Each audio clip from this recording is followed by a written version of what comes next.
એટલે એને ઓળખવા માટે સદગુરુના ચરણે જવું પડે છે. તમારા ઘટમાં પરમાત્મા બિરાજી રહ્યો છે.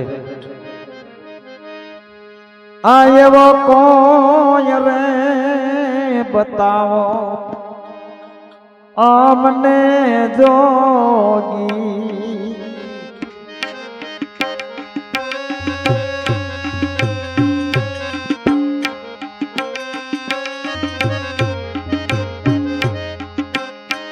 જોગી મારી કાયાનો એ ઘડનાર રે,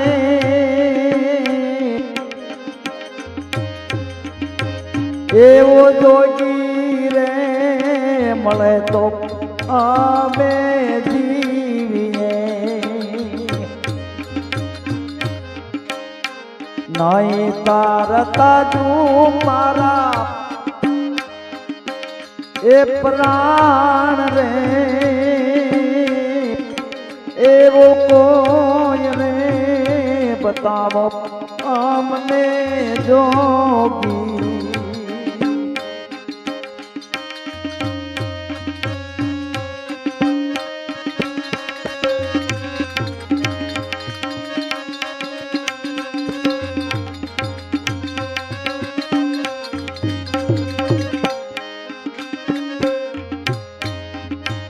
એવી સોપાટ રે માંડી સખી મેં તો સૂનમાં,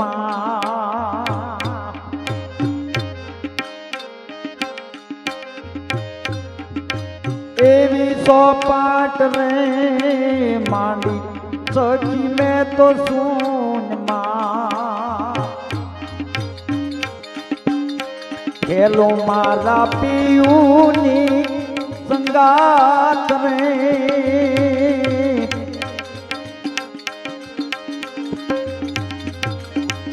એવી હું રે આરો તો પિયુજીની પાસમાં,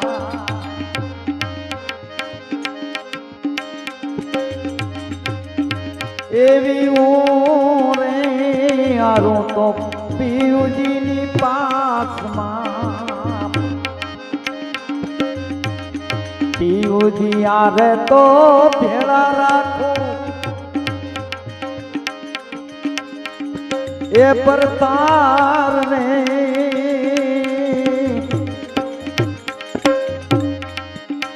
એવું કોઈ રે બતાવો અમને જોગી.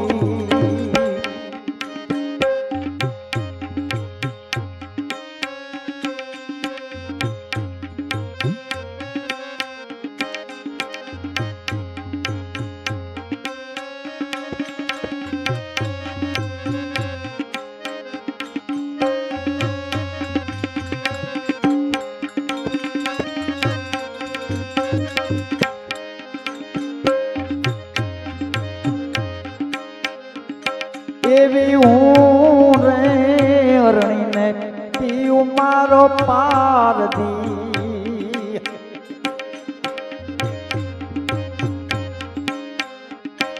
એવી હું રે અરણીને પીયું મારો પારધી,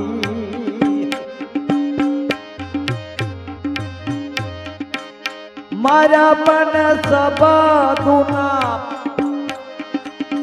એ બાણ રે, એવા બાણ રે વાગ્યા તે નર જાણશે,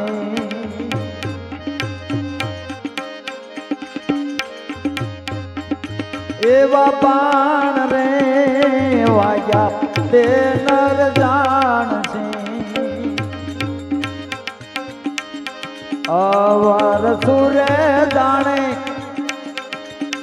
એ અજાણ રે,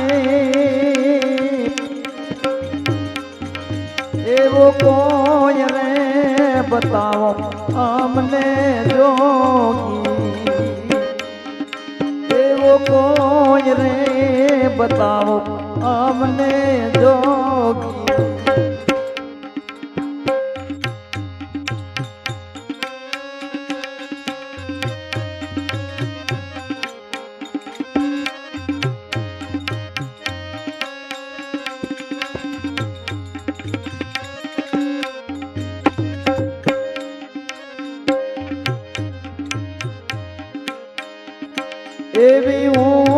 રે પિયાસી પ્રભુજીના નામની, એવી હું રે પિયાસી પ્રભુજીના નામની, જપુ મારા પિયું નામ એ જાપ રે, એવું મસંદર પ્રતાપે જતી ગોરખ બોલિયા,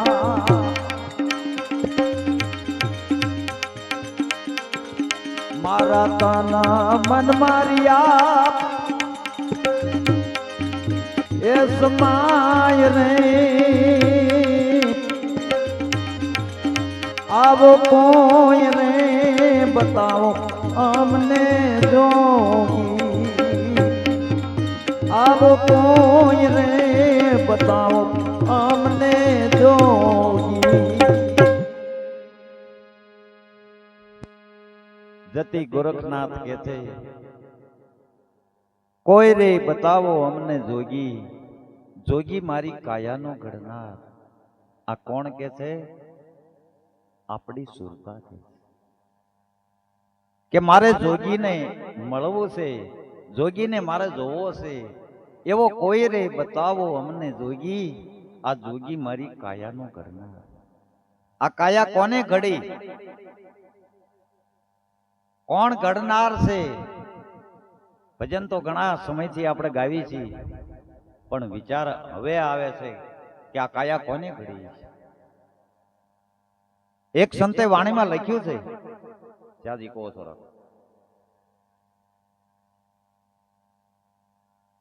આવો જ્ઞાની જ્ઞાન કરીએ અંતરમાં ઉમંગ ધરી. આ બંગલો કોને ઘડ્યો? પેલી કઈ વસ્તુ ઘડી? આ બંગલો કોને ઘડ્યો અને પેલી કઈ વસ્તુ ઘડી?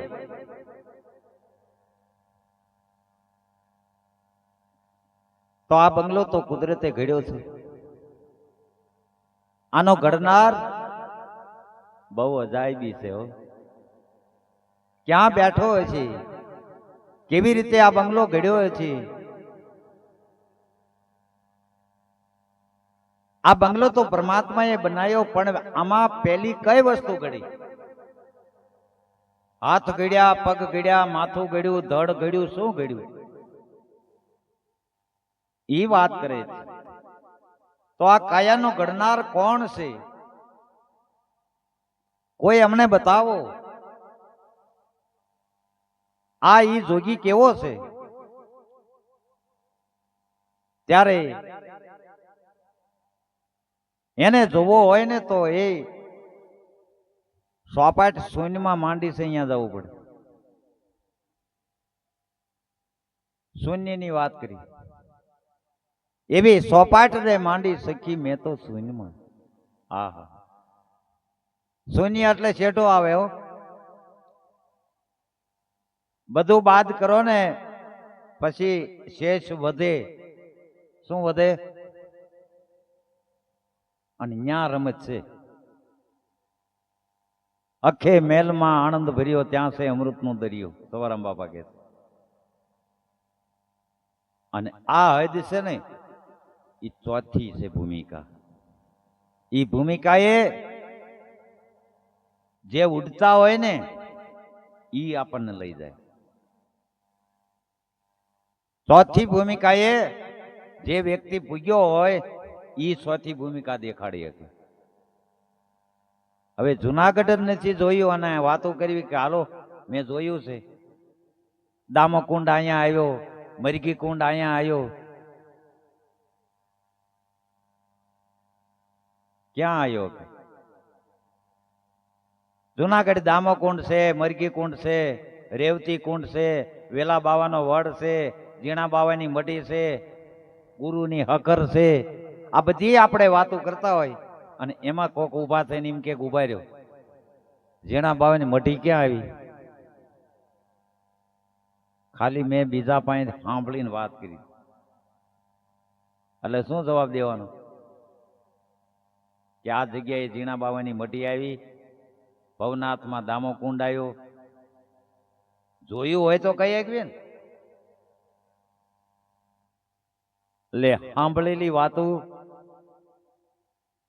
કામ આવશે. સ્વયં પોતે અનુભવ કર્યો હોય, જોયું હોય તો આપણે બીજાને કેવી તો જવાબ આપી એકવી ને.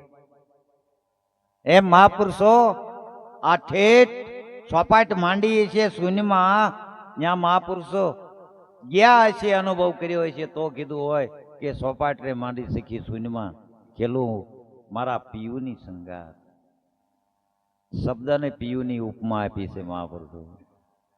આ કઈ સોપાટ એક વાણી હોત કે છે ને સબળભાઈ, ખેલિયા ખેલિયા મારા ગુરુજી સોપાટ ખેલ્યા. આ કઈ સોપાટ? આ સત્સંગની સોપાટની વાત છે હો. આ સોપાટ જેને ખેલી હોય ને ઈ બીજાને દેખાડી એક કીધું આને સોપાટ કહેવાય. આને એમાં શું આવે સોપાટમાં? બધા હોગઠા, 4 પ્રકારના હોગઠા હોય,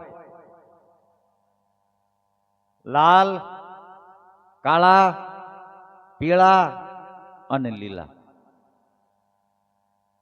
આ સોગઠા અને એમાં જયારે રમત ચાલુ થાય પછી ફૂલમાં બેસી જાય ને એ એવું વિચારે કે અમને કોઈ ન મારે. એટલે આ ઓલું ગાંડિયું એ ફૂલમાં બેઠું હોય ને તોય ટકોર મારે. એમ જે સત્તા વાળા સંપત્તિ વાળા એ ફૂલમાં બેઠા છે ને એમ કે છે કે હવે અમને કોણ મારે, પણ ગાંડિયું એટલે સંતો એ બધાને ટકોર મારે કે આ નહીં 1 રૂપિયો હારે આવે, સતામાં સતામાં ભજન કરી લ્યો, એટલે ઈ ટકોર મારતો જાય. ઈ હોગટામાં બેઠો હોય ને એને ઈ ટકોર મારે હો દિલભાઈ. એને જેને જગતની નથી પડી એ બધાને સાચું કહી દે કે અમે જે કેવી છીએ, અને ખરેખર સંતો સાચું કહે છે કે સીધા હાલો નકર આ માર્ગ મૂક્યો એટલે ભોગવવું પડે. અને જે સીધા હાલ્યા સંતોનું કેવું માન્યા અને પાછા વળી ગયા એ આજે આનંદ કરે છે. એટલા સુખી થયા છે કે એની કોઈ સીમા નહીં, એટલો આનંદ કરે છે. તો કે સંતો પાસે સુખ મળે કે? હા, રામાયણમાં પુરાવો છે કે સંત મિલન જેવું સુખ નહીં જગમાં. સંતો પાસે જાઓ ને એવું સુખ આ જગતમાં ક્યાંય નહીં મળે. અને આ રાતદી મહેનત કરીને જે સુખ મેળવી છે ને એ તો વિનાશી છે. આજે હોય તો આનંદ કરાવે અને કાલે વ્યૂ જાય તો રડાવે. પણ અખંડ સુખ લેવું હોય તો મહાપુરુષના ચરણે, ત્યાં અખંડ સુખની પ્રાપ્તિ થાય. એટલે સોપાટ રે માંડી રે સખી મેં તો શૂન્યમાં ખેલું મારા પિયુની સંગાત. હું રે હારું તો પિયુજીની દાસી, અને પિયુજી હારે તો ભેળા રાખું પરથાર. એવા કોઈ રે બતાવો અમને જોગી, જોગી મારી કાયાનો ઘડનાર. પછી કે હું રે હરણીને પીયું મારા પાર દઈ, અને માર્યા મને શબ્દના બાણ. પારધી એટલે સદગુરુ, એને શબ્દના બાણ માર્યા છે. આ તો બાણ વાગ્યા હોય ઈ નર જાણે, અવર શું જાણે અજાણ. કોઈ રે બતાવો અમને જોગી, અને જેને વાગ્યું છે ને એને પીડા છે ને ઈ જ જાગે છો.